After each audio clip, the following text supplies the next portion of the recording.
नमस्कार। आप सबसे एक विनती है कि इस न्यूज पॉडकास्ट को अंत तक जरूर सुनें और ये न्यूज पॉडकास्ट आप किस जगह से सुन रहे हैं, हमें कमेंट बॉक्स में जरूर बताइए।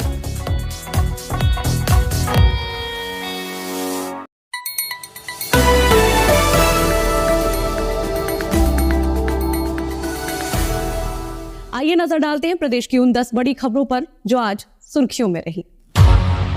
पटना सिविल कोर्ट में ट्रांसफार्मर ब्लास्ट हो गया। हादसे में एक वकील की मौत हो गई, 6 लोग गंभीर रूप से झुलस गए। घायलों को पीएमसीएच में भर्ती करवा दिया गया है। कोर्ट परिसर में मृतक देवेंद्र प्रसाद का शव रखकर वकील धरने पर बैठ गए। ये हादसा नहीं होता अगर सारे वकील अपनी जगह पर बैठे होते। मुजफ्फरपुर में हुए भीषण सड़क हादसे में 5 बारातियों की मौत हो गई, 3 गंभीर रूप से जख्मी हैं, जिन्हें एसकेएमसीएच में भर्ती करवा दिया गया है। बारातियों से भरी बोलेरो चकिया से वलगढ़ लौट रही थी। इसी दौरान रामपुर हरी गांव के पास अनियंत्रित ट्रक ने टक्कर मार दी। रोहतास में श्रद्धालुओं से भरी पिकअप वैन पलटने से 4 महिलाओं की मौत हो गई। 24 से ज्यादा घायल हैं। सभी बच्चे का मुंडन करवाने गुप्ता धाम मंदिर जा रहे थे। घायलों को सीएचसी चेनारी में प्राथमिक इलाज के बाद सदर अस्पताल रेफर कर दिया गया है। पटना की पुनाई चक सब्जी मंडी में 4 अपराधियों ने अंधाधुंध फायरिंग कर दी। 3 लोगों को गोली लगी है, जिनमें 2 दुकानदार जबकि 1 ग्राहक बताए जा रहे हैं। सभी की हालत गंभीर बनी हुई है। 2 अलग अलग अस्पतालों में भर्ती करवा दिया गया है। चश्मदीदों के मुताबिक सभी बदमाशों ने मास्क पहन रखे थे। एआईएमआईएम ने बिहार के 11 लोकसभा सीटों पर चुनाव लड़ने का ऐलान किया है। सीमांचल की 4 सीट के अलावा भागलपुर, गया, दरभंगा और मुजफ्फरपुर में भी पार्टी अपने उम्मीदवार उतारेगी। ओवैसी के इस फैसले ने तेजस्वी की टेंशन बढ़ा दी है। आरजेडी को अब मुस्लिम वोटर्स के बंटने का डर सता रहा है। समस्तीपुर में देसवा रेलवे स्टेशन के पास एक मालगाड़ी दुर्घटनाग्रस्त हो गई। गनीमत ये रही कि कोई हताहत नहीं हुआ। लोको पायलट ने रेड सिग्नल को पीला समझकर गाड़ी आगे बढ़ा दी। इंजन मिट्टी के टीले में धंस गया। दोनों लोको पायलट को सस्पेंड कर दिया गया है। तेज प्रताप यादव ने सीएम नीतीश कुमार की मिमिक्री करते हुए निशाना साधा है। उन्होंने पेट पर हाथ फेरते हुए कहा, इसका मतलब बिहार की जनता का पैसा हजम। इस दौरान पूर्व मंत्री ने कहा कि सीएम फिर पलटी मारेंगे। पटना के गोपालपुर में शादी समारोह के दौरान ऑर्केस्ट्रा डांसर ने कट्टा लहराते हुए ठूंके लगाए। थाने से महज कुछ ही दूरी पर जमकर हर्ष फायरिंग की गई। वीडियो वायरल होने के बाद एएसपी स्वीटी सहरावत ने जांच के आदेश दिए हैं। भोजपुरी एक्टर पवन सिंह आरजेडी के टिकट पर लोकसभा चुनाव लड़ सकते हैं। उन्होंने एक्स पर एक पोस्ट शेयर करते हुए लिखा कि मैं अपने समाज, जनता जनार्दन और मां से किया हुआ वादा पूरा करने के लिए चुनाव लड़ूंगा। खबर यह भी है कि पत्नी ज्योति के साथ अब उनकी सुलह हो गई है। बगहा में एक विवाहिता की हत्या करके ससुराल वालों ने शव को दफना दिया। परिजनों की शिकायत पर पहुंची पुलिस ने खोजी कुत्ते की मदद से 4 दिन बाद डेड बॉडी बाहर निकाली। मृतक की पहचान 22 वर्षीय मैना देवी के रूप में की गई है। उत्तर प्रदेश की बांदा जेल में बंद माफिया मुख्तार अंसारी को आज आर्म्स एक्ट के मामले में आजीवन कारावास की सजा सुनाई गई है। वाराणसी की एमपी एमएलए कोर्ट ने कल ही मुख्तार अंसारी को 36 साल पुराने मामले में दोषी करार दिया था। 1987 में गाजीपुर में 2 नाली बंदूक का लाइसेंस लेने में जिलाधिकारी और पुलिस अधीक्षक के फर्जी हस्ताक्षर कर लाइसेंस जारी हुआ था। ये मामला सामने आने के बाद पुलिस ने केस दर्ज किया था। हरियाणा के नए सीएम नायब सैनी की सरकार फ्लोर टेस्ट में पास हो गई है। जननायक जनता पार्टी के व्हिप जारी करने के बावजूद जेजेपी के 5 विधायक विधानसभा में मौजूद रहे। इसके अलावा हरियाणा के पूर्व सीएम मनोहर लाल खट्टर ने भी एमएलए पद से इस्तीफा दे दिया है। आम चुनाव को लेकर बिहार में एनडीए के अंदर सीट शेयरिंग पर फॉर्मूला फाइनल किए जाने की कवायद चल रही है। खबर है कि बीजेपी लोक जनशक्ति पार्टी के दोनों गुटों को 5 सीटें दे सकती है। यानी इन 5 सीटों में ही चिराग पासवान और पशुपति पारस को अपना अपना बंटवारा करना होगा। चुनावों के लिए ऑल इंडिया मजलिस इत्तेहादुल मुस्लिमीन यानी एआईएमआईएम के चीफ असदुद्दीन ओवैसी ने भी बिहार की सीट्स को लेकर अहम ऐलान किया है। ओवैसी ने बिहार की 11 सीटों पर अपनी पार्टी के प्रत्याशी उतारने की घोषणा की है। एआईएमआईएम बिहार की किशनगंज, कटिहार, अररिया, पूर्णिया, दरभंगा, भागलपुर, काराकाट, बक्सर, गया, मुजफ्फरपुर और उजियारपुर सीट से अपने प्रत्याशी उतारेगी।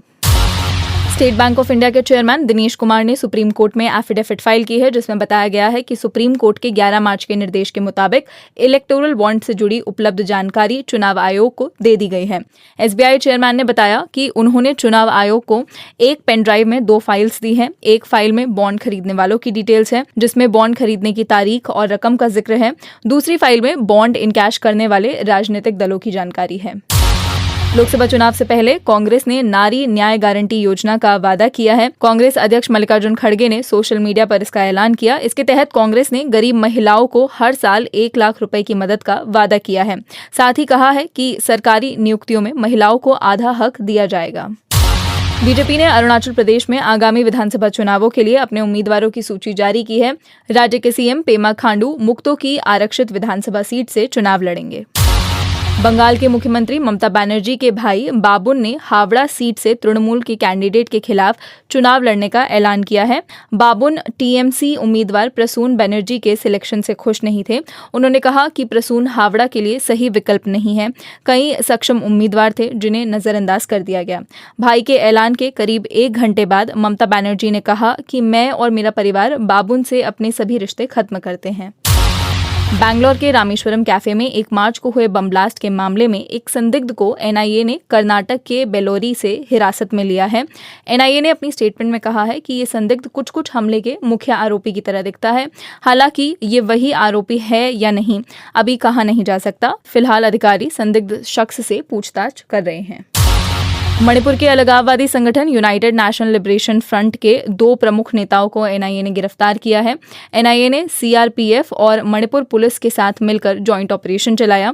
गिरफ्तार किए गए आरोपियों की पहचान थोकचाम थोइबा और लाइमायुम इंगबा के रूप में हुई है। थोइबा के बारे में जानकारी देने के लिए एनआईए ने इनाम का भी ऐलान किया था। न्यूजीलैंड के उप प्रधानमंत्री और विदेश मंत्री विंस्टन पीटर्स ने आज उपराष्ट्रपति जगदीप धनखड़ से मुलाकात की। दोनों नेताओं के बीच आर्थिक सहयोग और कनेक्टिविटी को लेकर बातचीत हुई है। अमेरिकन मेडिकल एसोसिएशन के जर्नल जामा नेटवर्क ओपन में पिछले महीने भारत में बच्चों के न्यूट्रिशन से जुड़ी एक रिपोर्ट को केंद्रीय बाल विकास मंत्रालय ने बेबुनियाद बताया है। स्टडी में दावा किया गया था कि भारत में लगभग 19% से ज्यादा बच्चे जीरो फूड कैटेगरी में आते हैं। इसका मतलब है कि देश में 67 लाख बच्चे ऐसे हैं जिन्होंने 24 घंटे में ना तो दूध पिया है और ना ही खाना खाया है। केंद्रीय बाल विकास मंत्रालय ने कहा है कि स्टडी में प्राइमरी रिसर्च नहीं है और इसे सनसनीखेज बनाया गया है। भारतीय off spinner Ravichandran Ashwin ICC test bowling ranking में नंबर 1 पर पहुंच गए हैं। अश्विन ने हाल ही में धर्मशाला में इंग्लैंड के खिलाफ अपना 100वां टेस्ट मैच खेला था। अश्विन ने अपनी ही टीम के गेंदबाज जसप्रीत बुमराह को पीछे छोड़कर ये रैंक हासिल की है। बुमराह 2 स्पॉट से फिसलकर 847 पॉइंट के साथ तीसरे स्थान पर चल रहे हैं। अश्विन और बुमराह के अलावा रविंद्र जडेजा भी टॉप 10 में मौजूद हैं। प्रधानमंत्री नरेंद्र मोदी ने आज प्रधानमंत्री सामाजिक उत्थान और रोजगार आधारित जन कल्याण पीएम सूरज राष्ट्रीय पोर्टल का शुभारंभ किया और वंचित समुदायों के 1 लाख उद्यमियों के लिए ऋण सहायता को मंजूरी दी। प्रधानमंत्री ने वीडियो कॉन्फ्रेंस के माध्यम से अनुसूचित जाति, पिछड़ा वर्ग और स्वच्छता कर्मियों सहित वंचित वर्गों के विभिन्न सरकारी योजनाओं के लाभार्थियों के साथ बातचीत भी की। प्रधानमंत्री ने national action for mechanised sanitation ecosystem Namaste के तहत सीवर और सेप्टिक टैंक श्रमिकों को आयुष्मान स्वास्थ्य कार्ड और पीपीई किट वितरित किए। इससे पहले प्रधानमंत्री ने 1,25,000 करोड़ रुपए से अधिक की 3 सेमीकंडक्टर परियोजनाओं का शिलान्यास किया। केंद्रीय मंत्रिमंडल ने आज दिल्ली मेट्रो के 4थे चरण के तहत 2 गलियारों को मंजूरी दे दी। बैठक के बाद नई दिल्ली में सूचना और प्रसारण मंत्री अनुराग सिंह ठाकुर ने बताया कि दोनों गलियारों की कुल लागत 8,400 करोड़ रुपए होगी। इसका खर्च केंद्र सरकार, दिल्ली सरकार और अंतर्राष्ट्रीय फंडिंग एजेंसियां उठाएंगी। लाजपत नगर साकेत जी ब्लॉक मेट्रो लाइन 8.3 किलोमीटर लंबी होगी और इसमें 8 स्टेशन होंगे। दिल्ली मेट्रो की ग्रीन लाइन का विस्तार करके इंद्रलोक से इंद्रप्रस्थ तक 12 किलोमीटर लंबी मेट्रो लाइन बनाई जाएगी। मंत्रिमंडल ने भूटान को पेट्रोलियम, तेल, लुब्रिकेंट और इससे जुड़े उत्पादों की आपूर्ति के लिए दोनों देशों के बीच समझौता ज्ञापन पर हस्ताक्षर को स्वीकृति दे दी। मंत्रिमंडल ने भारत पश्चिम एशिया यूरोप आर्थिक गलियारे के संचालन में सहयोग के बारे में भारत और संयुक्त अरब अमीरात के बीच अंतर सरकारी रूपरेखा समझौते को भी आज मंजूरी दे दी। हरियाणा में मौजूदा राजनीतिक घटनाक्रम के बाद नए मुख्यमंत्री नायब सिंह सैनी ने आज विशेष विधानसभा सत्र में विश्वास मत जीत लिया। सदन में करीब 2 घंटे की चर्चा के बाद भारतीय जनता पार्टी सरकार ने ध्वनिमत से विश्वास मत प्राप्त कर लिया। इस बीच राज्य के पूर्व मुख्यमंत्री मनोहर लाल ने करनाल विधानसभा सीट से त्यागपत्र दे दिया है। उन्होंने कहा कि पार्टी नेतृत्व की ओर से जो भी जिम्मेदारी सौंपी जाएगी वे उसे और अधिक जिम्मेदारी से निभाएंगे। भाजपा ने अरुणाचल प्रदेश में विधानसभा चुनाव के लिए 60 उम्मीदवारों की सूची जारी की है। मुख्यमंत्री पेमा खांडू मुक्तो से, उप मुख्यमंत्री चाउना मीन को चौखाम सीट से और विधानसभा अध्यक्ष पासंग दोरजी मेचुका सीट से उम्मीदवार हैं। राज्य सरकार का कार्यकाल इस वर्ष 2 जून को समाप्त हो रहा है। राज्य में लोकसभा चुनाव के साथ ही विधानसभा चुनाव भी होंगे। भारत इटली संयुक्त रक्षा समिति की 10वीं बैठक आज नई दिल्ली में आयोजित हुई। बैठक के दौरान दोनों पक्षों ने रक्षा, औद्योगिक और सैन्य सहयोग के व्यापक मुद्दों पर चर्चा की। बैठक का उद्देश्य रक्षा औद्योगिक सहयोग को बढ़ाना है।